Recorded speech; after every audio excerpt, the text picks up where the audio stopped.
Good morning. Today I also take topic Euclid division algorithm. In previous class we also taught this topic and see one example how to find HCF of two given integers by using Euclid division algorithm. तो कल हम लोग पढ़े थे, एक question लिए थे जिसको यूक्लिड डिवीजन एल्गोरिथम के यूज करके हम लोग उसका एचसीएफ निकाले थे। टुडे हम लोग देखेंगे कि उसका स्टेप क्या क्या होता है, कैसे हम लोग एचसीएफ को निकाले थे, उसको उस स्टेप को हम लोग लिखते हैं, क्योंकि एल्गोरिथम का मतलब ही होता है स्टेप्स। एक प्रोसीड्योर देता है, जिस प्रोसीड्योर के हिसाब से हम लोग किसी भी विशेष प्रकार के मैथ का कैलकुलेशन करते हैं। तो यहाँ पर जो एल्गोरिथम हम लोग दे रहे हैं, इस एल्गोरिथम के माध्यम से हम लोग अगर दो पॉजिटिव इंटीजर रहेगा तो उसका हम लोग एचसीएफ फाइंड कर सकते हैं। तो सबसे पहले हम लोग देखते हैं how to find HCF of two positive integer. यहाँ पर हम लोग ले रहे हैं सी एंड डी, दो पॉजिटिव इंटीजर सी और डी ले रहे हैं। यहाँ पर दिखा रहा है कि सी इज ग्रेटर देन डी, सी जो है डी से बड़ा, तो सी डी से बड़ा है। तो हम लोग किस प्रकार से स्टेप फॉलो करेंगे? तो स्टेप 1 कहता है apply the Euclid division lemma to C and D. C और डी पर हम लोग लेमा को अप्लाई करेंगे और हम लोग कोशिश करेंगे फाइंड करने के लिए, प्राप्त करने के लिए क्यू एंड आर जो कि सेटिस्फाई करेगा C equal d q plus r. C जो लॉन्ग डिवीजन मेथड में अगर हम लोग पढ़ते होंगे तो C को हम लोग डिविडेंड कहते होंगे।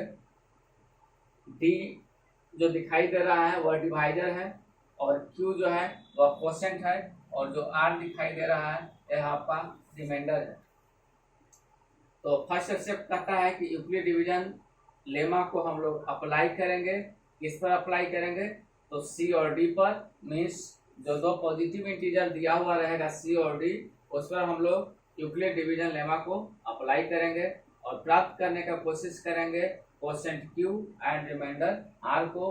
जो आप लोग जानते होंगे कि R जो होता है, रिमाइंडर जो होता है, वह 0 हो सकता है या 0 से बड़ा हो सकता है, लेकिन D जो डिवाइडर है, डिवाइडर से छोटा होता है।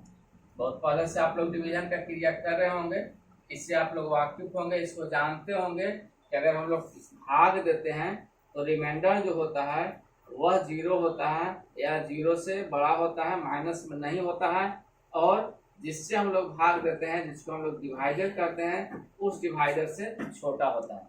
यहाँ तक आप लोग समझ गए होंगे।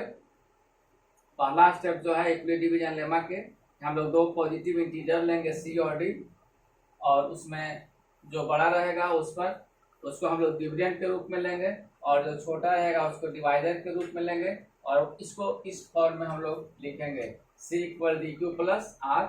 मतलब यहाँ पर डिविडेंड लिखेंगे, यहाँ डिवाइडर, डिविडेंड में डिवाइडर से हम लोग डिवाइड करेंगे, जो क्वोशेंट आएगा यहाँ लिखेंगे और जो रिमाइंडर बचेगा रिमाइंडर की जगह पर लिखाएगा और उसको हम लोग चेक कर लेंगे कि इसको फॉलो कर रहा है कि नहीं फॉलो कर रहा है। जो हम लोग का रिमाइंडर जो है वह डिवाइडर से स्मॉल होना चाहिए और 0 से बड़ा होना चाहिए, नहीं 0 से बड़ा या 0 के बराबर होना चाहिए। स्टेप 2, इफ आर इक्वल 0, अगर रिमाइंडर जो है 0 आ गया, अगर रिमाइंडर 0 आ गया तो उस समय जो डिवाइडर होता है वह एचसीएफ होगा C एंड D। जो दो पॉजिटिव इंटीजर दिया हुआ है उस समय का जो डिवाइडर होगा, जिस समय R 0 हो गया, वो डिवाइडर एचसीएफ होगा गिवन पॉजिटिव इंटीजर के। एक बार फिर से देख लीजिए, अगर हम लोग भाग का क्रिया कर रहे हैं, हम लोग एचसीएफ निकालने का कोशिश कर रहे हैं और R जो है अगर 0 आ गया तो उस समय का जो डिवाइडर होगा D, वह एचसीएफ होगा गिवन पॉजिटिव इंटीजर का। इसमें जो C एंड D के रूप में पॉजिटिव इंटीजर दिया हुआ है, अगर वहां पर R का मान 0 हो जाता है तो डिवाइडर जो होगा वह एचसीएफ होगा, और नहीं अगर 0 नहीं होता है, if R is not equal to 0, then again apply the division algorithm, तो फिर हम लोग दोबारा इस एलोग्रिन को अप्लाई करेंगे डी। इसको समझने की आवश्यकता है। डी जो डिवाइडर है इस केस में, और रिमाइंडर जो रिमाइंडर बचा हुआ है, तो डिवाइडर डी और रिमाइंडर आर पर हम लोग लगाएंगे। और आप सभी लोग जानते होंगे डी जो होगा वह ग्रेटर देन आर होगा। मीन्स इस केस में स्टेप 2 में जो डिविडेंड के रूप में होगा वह डिवाइडर आ जाएगा, और जो डिवाइडर के रूप में होगा वह रिमाइंडर आएगा। तो कहता है if r is not equal to 0, अगर r 0 नहीं होता है then again apply the division algorithm, तो दोबारा से हम लोग उस डिवीजन एलोग्रिथम के अप्लाई करेंगे और फिर d और r पर, और उसी तरह से फिर q एंड r को हम लोग फाइंड करेंगे। फिर उसमें एक q मिलेगा, एक r मिलेगा। फिर अगर r 0 नहीं होगा तो फिर जो q होगा, जो d आएगा उस समय के लिए, और जो रिमाइंडर बचेगा उसको फिर से हम लोग कंटिन्यू करेंगे। तो कहता है स्टेप 3 कंटिन्यू द प्रोसेस, इस प्रोसेस को कंटिन्यू करना है टिल द रिमाइंडर इज 0। तब तक इस प्रोसेस को कंटिन्यू करेंगे जब तक कि जो रिमाइंडर है वह 0 नहीं हो जाए। अगर the divider of this stage, जिस स्टेज पर रिमाइंडर 0 हो गया, उस स्टेज का जो डिवाइडर होगा वह रिक्वायर्ड एचसीएफ होगा, जस्ट नंबर जो डिजिट जो इंटीजर हम लोग को दिया हुआ है। तो इस प्रकार से इस जो एल्गोरिथम है, इस एल्गोरिथम को आप लोग समझ गए होंगे। अब पता है कि एल्गोरिथम क्यों काम करता है, क्यों यह वर्क करता है। तो कहता है, इसको नोट के रूप में हम लोग लिख लेंगे कि यह वर्क करता है क्योंकि HCF of CD equal HCF of DR। CD जो आपका डिविडेंड है और डिवाइडर है, उसका जो HCF होता है वह बराबर होता है डिवाइडर और रिमाइंडर का जो HCF होता है, दोनों बराबर होता है। इसीलिए यह जो फॉर्मेट है वह वर्क करता है। तो इस चीज को फिर से हम लोग एक एग्जाम्पल के द्वारा समझेंगे, इसको अप्लाई करेंगे। इक्विवेलेंट डिवीजन एल्गोरिथम के एक एग्जाम्पल लेते हैं।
तो क्वेश्चन है यूज यूक्लिड एल्गोरिथम। जो अभी एल्गोरिथम का स्टेप हम लोग लिखेंगे, उस एल्गोरिथम के यूज करके हम लोग को HCF निकालना है। 4051, 4052, 4052 एंड 12576। तो